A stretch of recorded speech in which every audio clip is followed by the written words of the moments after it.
Hello, everyone, and welcome to this week's episode of the Self Improvement Project. I hope everybody is well. I hope you've all had a good week, and you've been enjoying some of the latest episodes of the Self Improvement Project. I feel like the Self Improvement Project is growing. There's little things that I'm doing with it. Obviously, the podcast is the main thing. My email every Sunday that I'm doing. I'm really enjoying Twitter and creating other things around that, such as, my ebook. I'm starting to write a little bit more and things like that. So thank you if you have contacted me about those, if you've joined or read or listened to any of that stuff. I do really appreciate it. And today's episode has come about from the ideas that you guys as the listeners are giving me, the stories that I'm hearing, the experiences, the individuals that I hear from and their unique circumstances. And this really resonates with me and allows me to understand people's situations, understand how this content helps them, improves them, allows them to be more aware or get a better perspective of life. So today's episode I've called How to Feel Less Stuck in 3 Steps. Now, feeling stuck is something that we all come across at different points in our lives and for different reasons. I've felt stuck a number of times that I'll share with you today and share things that have helped me. But if there's anything that beyond this episode and beyond listening that you feel has helped you, please let me know. I would love to share that message with the world and allow others to learn from what has helped you specifically. So, how to feel less stuck, and also how do we escape that feeling? It is something that can consume us. It's something that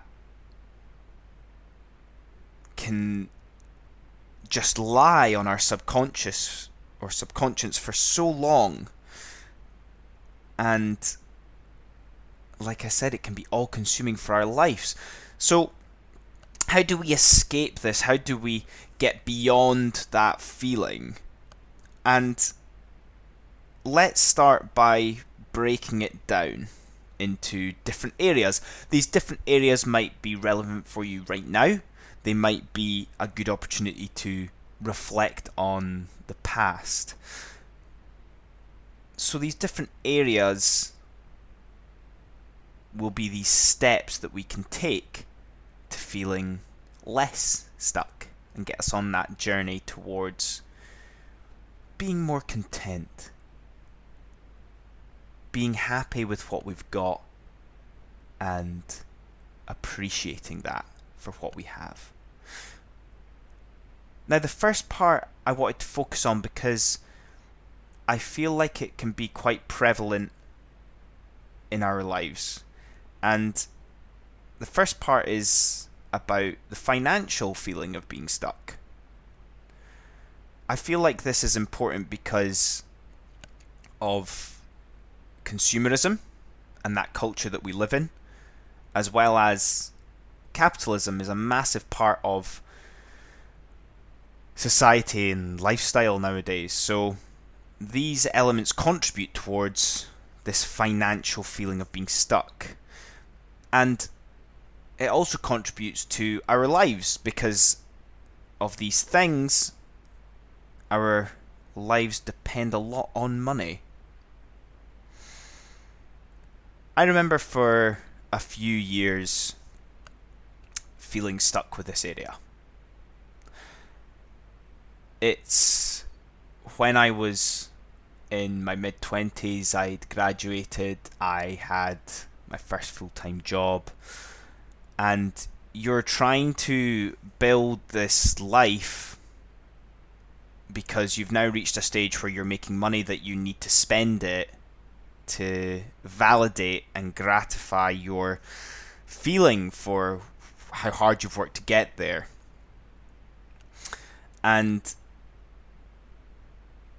regardless of how much money you ever make, you can always outspend it by just increasing that consumerism, increasing the cost of your lifestyle.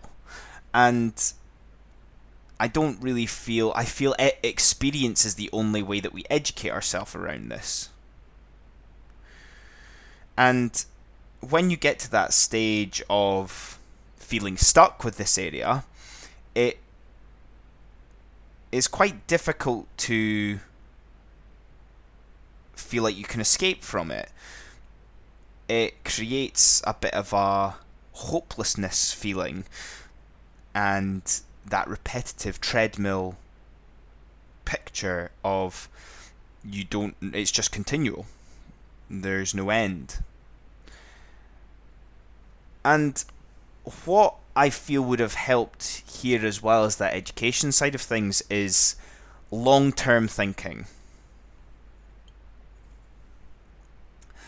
Long-term thinking can give us an end goal. It can be that light at the end of the tunnel, because like I talked about with this feeling of being financially stuck, is that it's all consuming. It impacts every part of your life, so you struggle to almost see that longer term element as well. And don't get me wrong, with long term, you've got to accept that you're going to have to go through shit for it. But you know, and you have a goal for when it'll end. You have that tangible finish line. Undoubtedly, your character will be stronger than ever for going through that experience.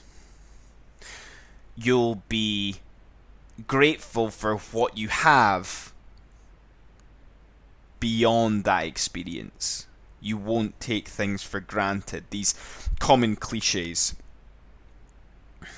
But you'll make sure that you'll do anything to avoid it ever again. So this long-term thinking and setting of your goal is so important. Realistically, when can you get beyond that feeling of being financially stuck? You need to ask yourself that. What can you do now that will help you get there? Apart from this planning and writing out and having this long-term goal, what else could help you right now? And these questions and this long-term thinking can be the difference between feeling motivated to get beyond feeling stuck, giving you that motivation to keep your head down and, like I said, go through that shit to get to the other side. That's your motivation. But as we know, and as we come to realize, getting financially unstuck, getting money, only solves any problems you have with money. What if you feel stuck beyond that? What if you feel stuck with what you're supposed to do with your life? What if you feel stuck with knowing who you are? So now I've got two things that we can do to escape that and feel less stuck with ourselves. The first one is purpose. Purpose is a phrase that is banded about something rotten. It's almost this elusive thing that we can't actually hold. We can't really explain what our purpose is in life, or whatever other area of life you want to put it. But there's something nice about it being beyond our reach.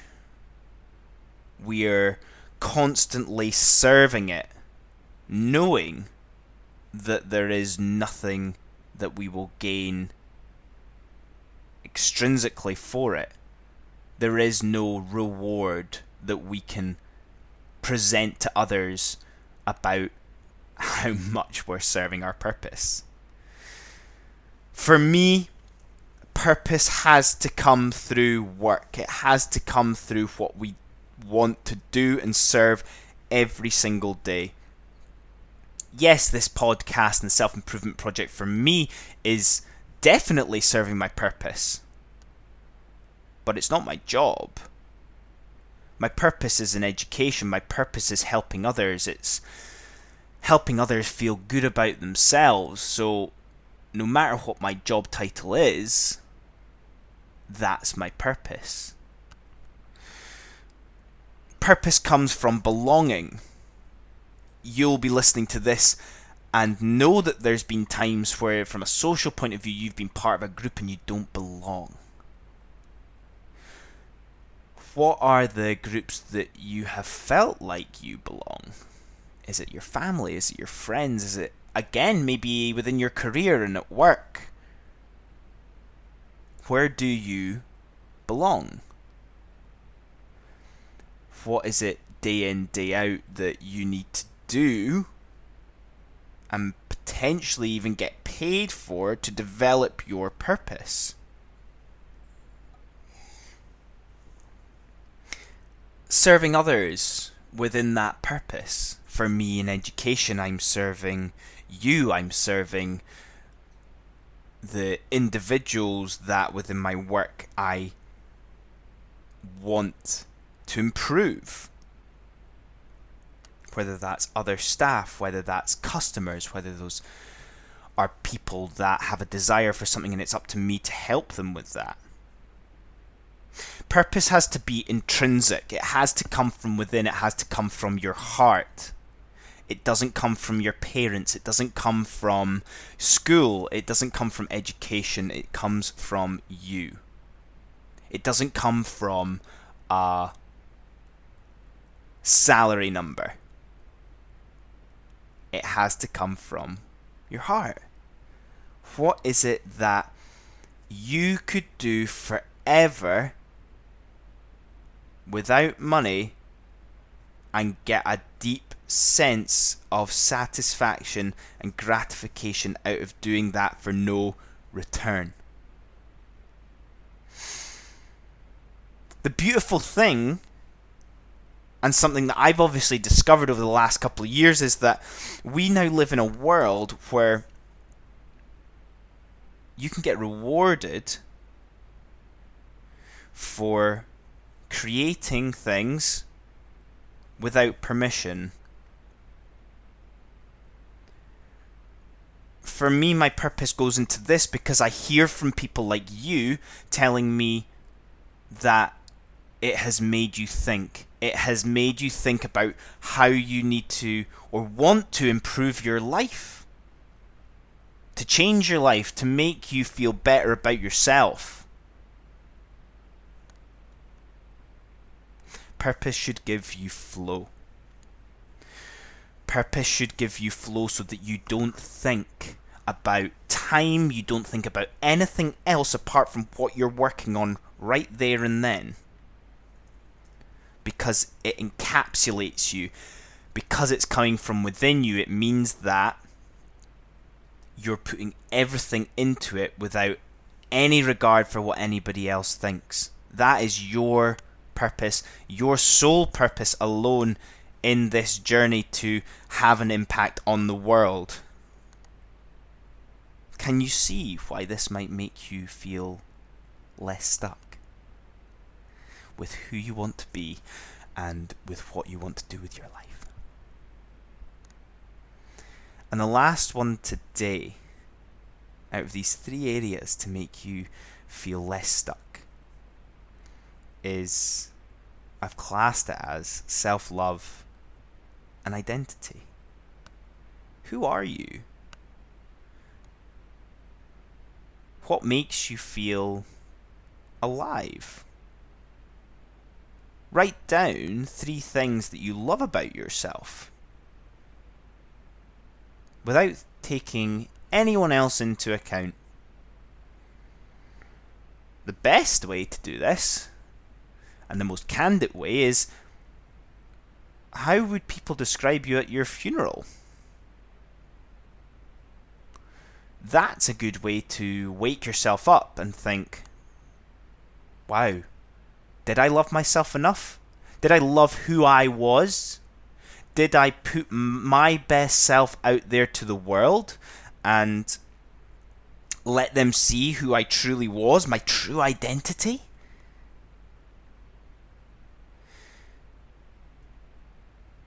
Identity is about doing your best, serving your best self, and giving your best to the world. Double down on who you are. Are you quite light-hearted and funny? Double down on it. Are you quite serious and passionate about certain things? Double down on it. It might even inspire others around you. These are the things that will make you a great person, not just a good person, a great partner, a great colleague, a great friend. And it's also the difference between living a very average life and living a wonderful life. And that's us today. Thank you very much for listening. I would love to hear what you think about this. And share with me, what's your purpose? Who are you? Who do you want to become? And how is this going to help you feel less stuck?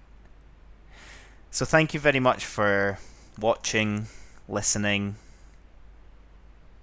and thinking about these things. If you want more of this, just go and listen to another episode. Sign up to my email every Sunday to provoke your thought. And I'll see you all next time. Cheers.